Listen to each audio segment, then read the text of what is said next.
Hey besties, welcome back to another episode of the Marketing Millennials. I'm Tamara Graminsky, stepping in as your guest host while Daniel's out on paternity leave. I'm a longtime product marketing leader and the founder of PMM Camp, a newsletter and community for product marketing leaders. While Daniel's off doing dad things, I'll be here bringing you combos with some of the smartest marketers I know. I'm joined today by Julien Savauge, a product marketer turned CMO with a track record of shaping go-to-market at some of tech's most respected companies. He's held senior roles at Salesforce, Gong, and Clary, and he now serves as the Chief Marketing Officer at Cordial. Julien brings a rare blend of strategic thinking and in-the-trenches launch experience. That's why we talk about why most launches fail, how to pressure test your narrative before launch day, and why every great launch should feel at least a little risky. We also get into what healthy cross-functional collaboration looks like across marketing, how to build momentum before and after launch, and the real difference between a launch and a go-to-market. Welcome to the Marketing Millennials, the No BS Marketing Podcast. I'm Daniel Murray, and join me for unfiltered conversations with the brains behind marketing's coolest companies. The one request I tell our guests, stories or it didn't happen. Get ready to turn the up. Julien, welcome to the show. Thank you, Tamara, and hi, everybody. So excited to have you here. Before we get into the topic at hand, which is why product launches fail, I want to align on some key definitions because I think the term launch in general is very ambiguous. So when you say product launch, what do you mean by that? It's a great question. I love to kind of level set. Everybody has a different definition. I bet you, if we were to talk to 10 different people, we would get 10 different answers. To me, a launch is not a release. It's not a date on the calendar or like a what's new page on the website. A launch is a coordinated campaign. It's often owned by PMM, but it really brings in everybody in go-to-market. And that campaign aims at changing the perception in the market, generating demand and creating momentum really across the funnel. So it's bigger than a PMM-owned product launch in a way. I try to make it bigger anyway. I like your nuance around changing perception because I think it also underlines something that like something large enough has happened that there is a change in perception or we want there to be a change in perception. It's almost a good qualifier, actually. Yeah, I mean, at the end of the day, everybody's like so inside out and like we're obsessed with our little company and products and whatnot, but like the rest of the world kind of doesn't care. And so it has to be less about you and it's more about the others and what has changed in the market and what can you do to kind of like help your buyers. And that way you get to them changing their perception on the market and on you. But as we know, never lead with like the inside out POV. That's recipe for failure. Yeah, I had Emma Stratton on the show and we talked about that exact thing of why outside in just resonates in general. One other question before we get into the meat of today is, if that is how you define product launch, what do you think is the difference between a launch and a go-to-market? Because I also hear people use them interchangeably. Like, do you think they're the same? Do they overlap? If so, where? Yeah, first thing I'll say is like go-to-market is used by everybody for all the things right now, a little bit like revenue. So it's good, but it's annoying at the same time, I guess. I think product launch or launch and go-to-market are like siblings in a way. A go-to-market plan, in my mind, is like a little broader. It's a broader commercial strategy, which includes things that can be addressed via a product launch, but not necessarily. Things like packaging, pricing, ICP, segmentation, partner go-to-market, right? So it's just a little bigger in a way, and a little broader. And then a launch is, as the name says, it still is a specific moment. Now, as everybody knows, and maybe as we will discuss, there's a lead up to that event and there's the post event, but it still is an event-based approach and motion, right? So to me, a launch is a specific moment in that go-to-market strategy that, as we said, kind of creates urgency and attention for the buyer.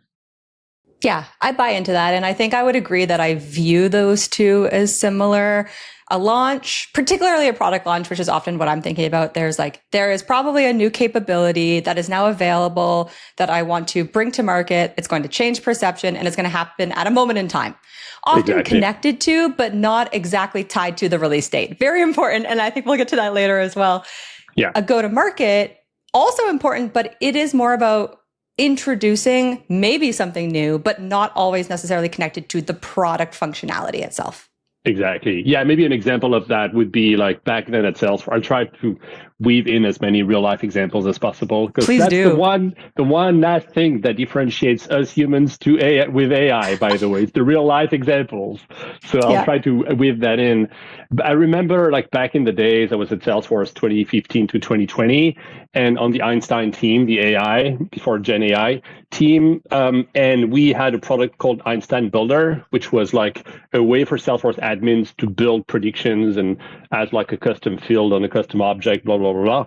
And like we had the whole go-to-market plan ready to go, and it was a multi-quarter plan. But then the launch moment was very specifically done at Dreamforce, which is where you have all that captive audience and they're craving for the news and the innovation, and that kind of like give it name recognition, and it kind of helped the market really understand and like get what Einstein Builder would be about, even ahead of GAing it. So I know Salesforce has a bad rap of like they launch products too early. I do think that they do that sometimes, but if you launch early on, even before GA, it just helps kind of plant the seed and educate the market and create that demand by the time the product actually gets ready. No, I love that. And I think we've mentioned this a few times, so it's worth just maybe calling out that like, I think both of us believe that there is a before and after to a launch. So why don't we just get into that and think about like, how do you view building momentum before launch and after launch? And is there a right timeline? Like I often hear 3 months being thrown out, but like that feels arbitrary as well. Like how do you think about that? And maybe back to the example piece, like do you have examples of where you've finessed this time or done a good job before and after? Yeah, I don't think it's 3 months. I think it really is one of these annoying, it depends answer to the question, right? Like it really depends on your product readiness, your market readiness, what else is happening outside in the world and in your ICP's world. So I don't think we can like hard code like 3 months as the ideal duration before or after. So yeah, I think I love launching early as we just discussed. I think you seed the market, you can create the expectation, you build the demand.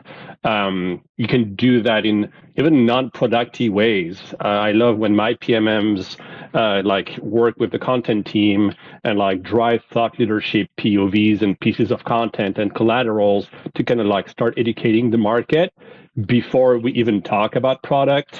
Of course, as you start getting some traction and some demand, that's where you can do beta programs and limited access to your product or your feature. You can start doing early demos and whatnot.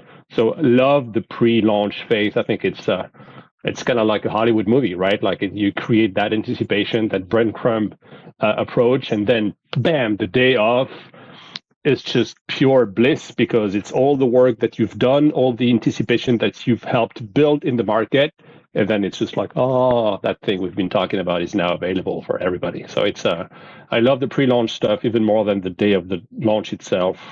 And then, of course, one of the classic mistakes, I would say, for everybody is like tech marketers have the shiny object syndrome, like to just go after the next big thing. And then people, like half the marketers I've worked with, would think that the day of the launch is the last day, when it kind of is the first day, and that's where it starts. And so that's where you start seeing some customer traction. You turn that into customer proof points, peer validations, stories, use cases, like the whole thing. It becomes an always-on campaign after the fact. I love that you mentioned that because I agree. Obviously, I think launch is day zero, really. And what I always tell my teams is what we're looking to do in like the week to month post launch is we're looking to learn, and we're looking to learn as fast as possible. So who is adopting, who is coming to the website and converting better? And what I'm trying to do with my teams is identify these ideal customer segments, because we have hypotheses. Yeah. Hopefully they're somewhat validated before launch through things like alpha and beta, but we never really know what happens until something's out in the wild, right? And at scale. Exactly. Yeah. So then what I'm doing is not just always on, but like I'm going back and I'm almost relaunching to specific segments with now more tailored messaging, maybe to a specific channel that I know they're more likely to show up on. And yes, incorporating those things that you mentioned, like the proof points. But it's almost like you're driving kind of like one eye open until launch day. And then on launch day, you're like 2 eyes wide open. Now I can make really good informed decisions. Exactly. Yeah. And like ideally, well, that seminal piece of content or POV or whatever would still have to come out the day of the launch, because that's like the peak of the mountain. But then you kind of like, as you said, Tamara, you start kind of like waterfalling that into like, like small bite pieces of content broken down by, as you said, persona, use case, segment, geo, channels, and what have you. So the day of the launch is like the culmination of all the work, but hopefully you get to reuse and repurpose a lot of that content into like more specific pieces of content that would follow. Completely agree. And I think, so we've mentioned that is kind of one area where launches fall short. What are a few other reasons you've seen? You've worked at some pretty incredible companies, so maybe you've seen mostly good launches, but what are some of the reasons where you feel like launches do fall short that we can kind of avoid?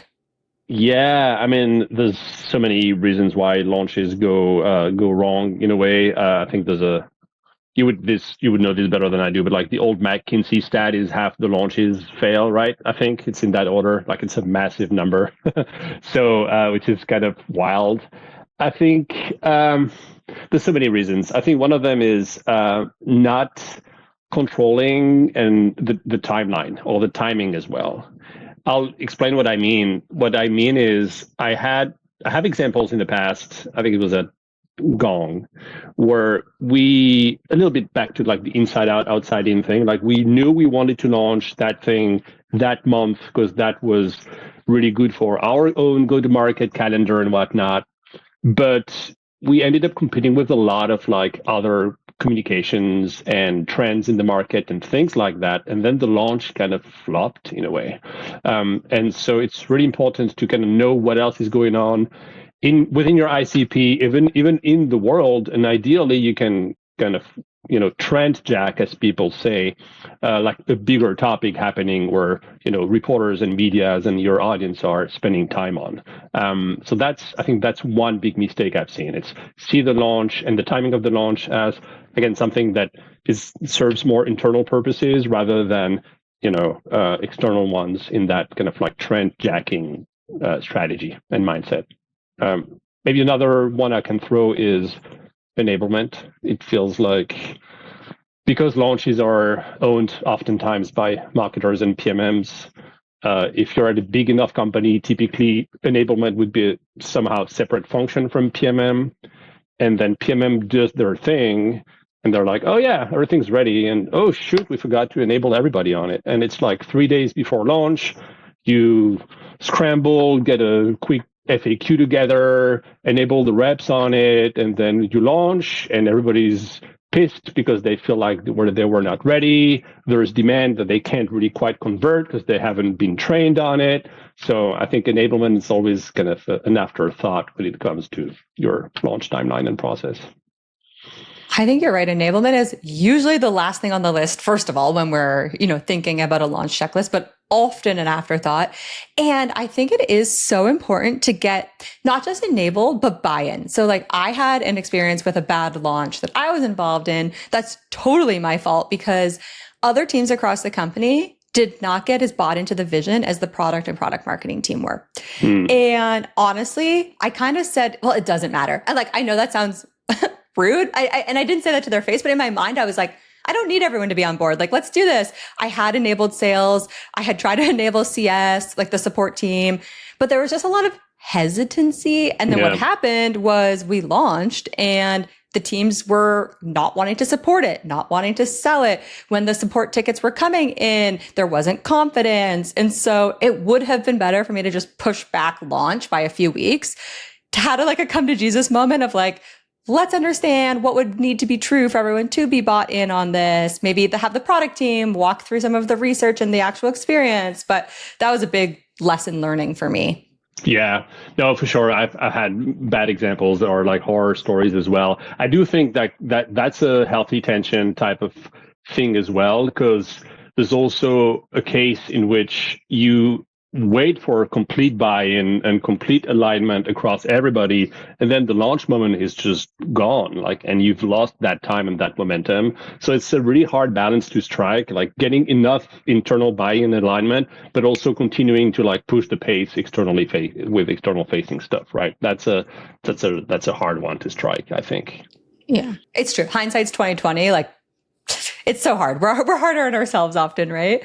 Yeah. We've talked about launch failures a few times here, but I want to even dig into that word failure, because to you, what does that even mean within the context of a launch? Like, what are the outcomes we should be measuring, which would indicate whether something is good or bad? Yeah, it's, I think there's failure to me. Well, first off, there's always failure or mistakes, but there's always a learning and an opportunity to get better next time. So I try to stay positive and like infuse that positivity with my team all the time. And I think we have to embrace failure. And I forgot who said that. Mistakes are a sign that you're trying. No mistakes means you haven't tried hard enough, type thing. So that's just the high level. But I think if we were to describe or give example or definition of like a failure, it's going to be a little basic, but it's like you didn't hit your KPIs, your targets. And those targets, as we know, can really vary from one launch to another, from one product to another, from one company to another. It could be pipeline, it could be awareness, it could be product adoption. But at the end of the day, even if everybody's super happy about your launch, but your product adoption target was 10,000 MAUs, monthly active users, and you're at 5,000, you failed. So it's a little hard, but at the end of the day, I still believe in like hard KPIs for everything we do in marketing and in PMM as well. And so to me, failure is not hitting the target that we defined for ourselves. I want to double click on that because I think you mentioned something important, but we almost breezed past it, which is that like every launch needs a unique KPI. Because one of the things, the misconceptions I see a lot from even experienced marketers, but definitely from CEOs and executives is, well, every launch needs to drive acquisition, it needs to drive retention, it needs to drive win backs, upsells. And that's not true. It's like, yes, we want every product to be good for the business, but I think one of the most important things to get right before even bringing anything to market is understanding, what is the main goal? Is this meant to drive more market share for us? Is this meant to help us convert higher deals? Is this meant for just a retention play? Because I'm going to build my launch campaign completely different if I'm aiming for retention versus top of funnel acquisition. I've even done campaign or launch campaigns where literally the point of the launch was to get press and word of mouth. And that was actually more important to that launch than even product adoption. That's rare, but I have seen it. And so it's important to actually have that moment and that understanding before the launch.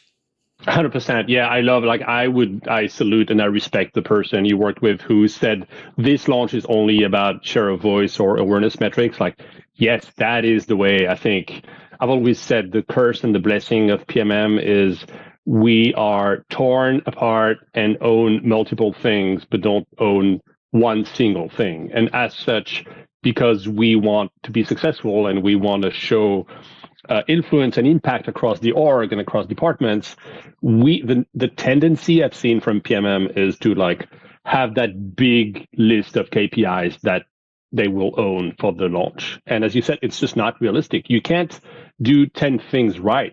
You can do maybe 2 things right. So pick your battles would be like my basic advice.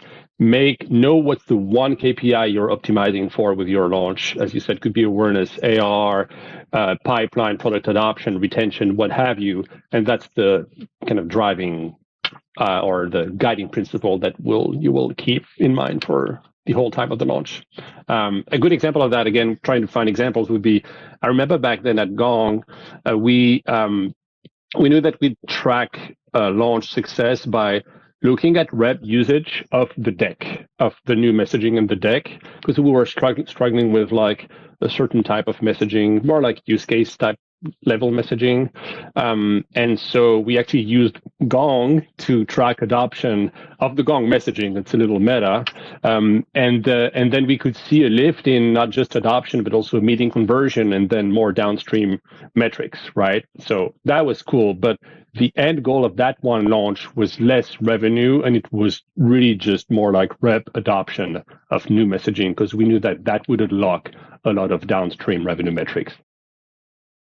I love that. That's a great example. I also think what comes to mind for me is this idea that like it doesn't always have to be about the product metrics. Like when we're launching products, we tend to skew that way, especially since typically a product marketer will lead the launch. But there's so many other players in a launch that are equally as important, if not more important sometimes to the launch, like all of those other marketing teams, like the sales team. And we do need to think more holistically about what is the actual KPI that reflects all of our work, not just the product component of it. Yeah. I completely agree. And I also sometimes say that there's one kind of like intangible launch metric that people tend to forget sometimes. It might not be your primary target. It could be like a secondary target. It's kind of like employee morale. It's a little silly when you think about it, but like, man, a well-orchestrated, multi-functional, multi-departmental launch is just like an amazing morale booster for the entire company. And then everybody feels like they're, contributing, and they're going to, of course, promote on LinkedIn. And even if you're in HR and you're in like non-customer facing functions, like you feel like you've contributed to the launch, and it just becomes like a company moment. And I think that like almost measuring employee engagement before and after a big launch moment is also another way to kind of like track success at a more intangible and more human level. I think that's a great one. So as we mentioned, like you've been a senior leader at a ton of different marketing teams. How has your thinking around launches evolved over time? Like what would you today do differently than maybe you would have done 5 years ago? Yeah, I love that question. I think a lot of things have changed, to be honest. I come from PMM, right, which is why you and I have known each other for a few years, I guess, now. And then I've evolved and owned the function. So for sure, the fact that I don't own only PMM today has really morphed my POV on what a good launch should be. I think I used to think that I'm going to try to be a little like dramatic here, maybe. I used to think, because like PMMs were taught that like benefits comes before features, and it's like feature benefit. Like that's the left and right brain thing that every good PMM would have. So I used to think that story came after feature, and now I believe story is the feature. Like I almost don't even care about the feature anymore. It's a little sad, but like you got to shape your launch before the roadmap is even locked. Like remove that heavy dependency you might have on product, because a launch is a story. And if you have supporting product proof points and whatnot, it's even better. But even if you don't, you can still tell that story as long as it comes from a compelling POV and it's timed well, as we said, with that kind of trend jacking mindset. So I think that's the thing that as I've moved away further, little by little, from like more of a product mindset, now I almost don't care about product roadmap as much, and I'm more like owning my destiny, and I kind of launch POVs and things when I think they should be launched. I love that so much. And I actually think it's a really interesting perspective for marketers to think about, because so many marketers in all kinds of different roles will come to me and say, how can I have more influence over the product roadmap? How can I have a better relationship with the product team? And my advice is understand the market and understand the story that needs to be told to win that market. Yeah. And when you're able to do that, and you're going to need to do that across a longer time horizon. So not just the next quarter, but like, what story do you need to tell 12 months from now? What story do you need to tell 24 months from now to be like the undeniable winner, to be so attractive to everyone? Yeah. Now, reverse engineer that to say, great, what are the little marketable moments along the way to get there? And I bet you, A, there's probably already features and things that you have today that you could repackage and relaunch to tell some of those stories. Yeah. And then B, now you have compelling market evidence to bring to the product team to say, hey, like, how can we work together to tell this story? So I think not enough people do that, but I've seen it be done, and it is the most effective way. Product teams want us to bring that to them, They right? do, yeah, for sure. But I think they don't know, like many people, they don't understand really the PMM function in general, right? And everybody is like within their little lane, and we can't blame anybody ever anyway. So, but like if you come to them with less like, hey, when's that feature going to be ready? But it's more like, yo, I analyzed my Gong calls and I read a bunch of reports and whatnot, and I used LLMs and deep research to find out that these 3 topics are very top of mind for our buyers. I can see a few things that are in the product today. What else can you do in the roadmap to serve those use cases? And that's just a better way to kind of like make yourself as a PMM available as a partner to your product people, and less so like, yo, what's the ETA for my feature? Totally.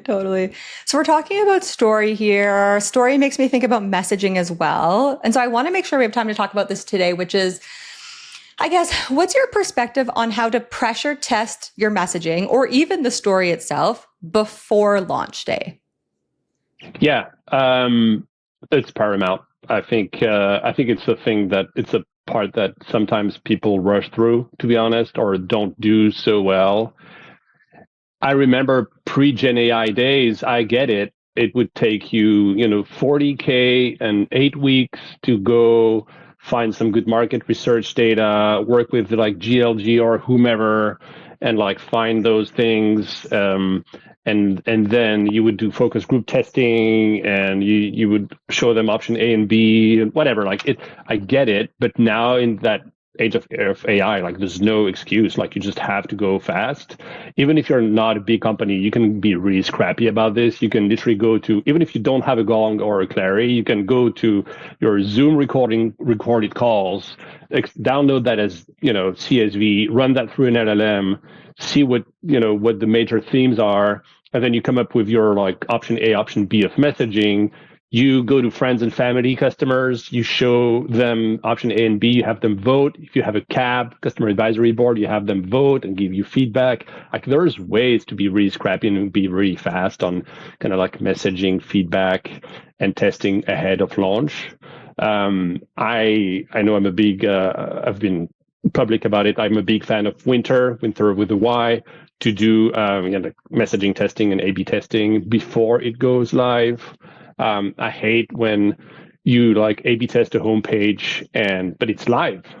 And so if your option B of your homepage sucks, then you're not going to convert that traffic. And it's like all the content and the SEO stuff was done in vain. So I always hate to do like live testing. I always want to do pre-live testing with those tools. So yeah, it's paramount. And there's ways to do that and to do that fast. You don't need a whole lot of time or money to do it. Yeah, I share the same perspective because I think, as we've talked about this entire episode, like you want to build as much momentum as possible for that one date. Now, launch is more than just a date, but you are going to get a surge in traffic on that date or like around that date. So you want to put your best foot forward. And if the learning and optimization of that message starts on that date, then you've just missed so much conversion opportunity. I think one of the things that's worth calling out here too is like so often as marketers, we're looking for statistical significance. And so that's why they're like, well, we can't test until it's live. But I think what's worth calling out is I don't think we need statistical significance to test our messaging. What we're looking for is signal and resonance, right? Like where are people nodding their heads? That's what I'll even do when I'm on those calls, right? I'm just looking at where are they nodding their heads? Where do their eyes light up a little bit? That's it. That's all I need to feel a bit more confident, Exactly. Yeah. I don't know like what the saying is in English again, but like good is what is it again? Perfection is the enemy of good. I forgot. Yes. But like, yeah, it gets in the way, right? Like people want perfection and you never get perfection. And guess what? That launch message you just went with like last week. If it's not hitting the mark, you can tweak it and you can relaunch again with like tweaked messaging and whatnot next month if you want to. So I think a lot of times, like it's a leap of faith. It's like it takes courage, right? Just go ahead and do it and go public and go live with your message. But again, and you don't know until you try. So might as well just try it and push the pace and then tweak and adjust. I love that. Well, I have loved this conversation. I could talk to you all day long about launches. Thank you. But before we wrap up today, we always end with the same question, which is, Julien, what's one marketing hill you would die on? I don't know if it's going to be, well, I'm not dying on any hill, by the way. I'm sorry. That's not my jam, but I appreciate the expression. I don't know if it's like a hill I would die on or like maybe more like a bit of a contrarian POV. But I like to think that if no one internally is confused by your launch, as you explained it early on, then that means your launch isn't bold enough. Like I want to see skeptical faces, not everybody, of course, but like I want to see people like being like, wait, what is that?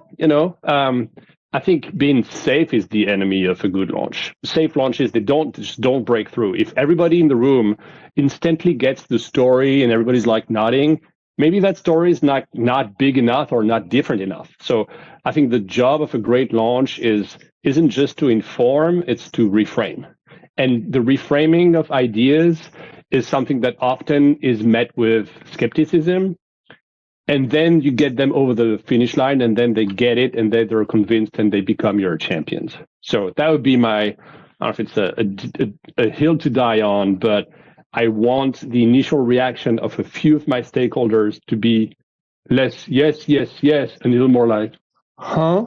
Because that's the sign that the launch isn't safe and it's going to be bold and successful.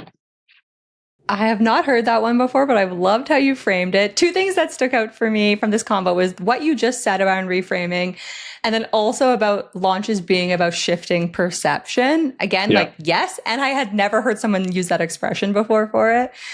Well, thank you so much for coming on the show. Where can people learn more about you? Where can they follow you? LinkedIn, I guess, is the way. I don't really love social media. That's the only social media I'm on. So LinkedIn, I like to post almost every day, trying to have fun and not take ourselves too seriously. So come find me there. We'll have fun together. I can vouch for that. I love all of your LinkedIn posts. Well, thank you so much again for coming on the show. Thanks, Tamara. Thanks so much for listening. Keep tuning in to hear more great insights from the coolest marketers from around the world. If you haven't already, make sure to subscribe and follow the Marketing Millennials podcast on Apple Podcasts, Spotify, YouTube, or wherever you get your podcasts. And if you like what you hear, I would greatly appreciate you giving us a 5-star rating. It helps bring more marketers into our community.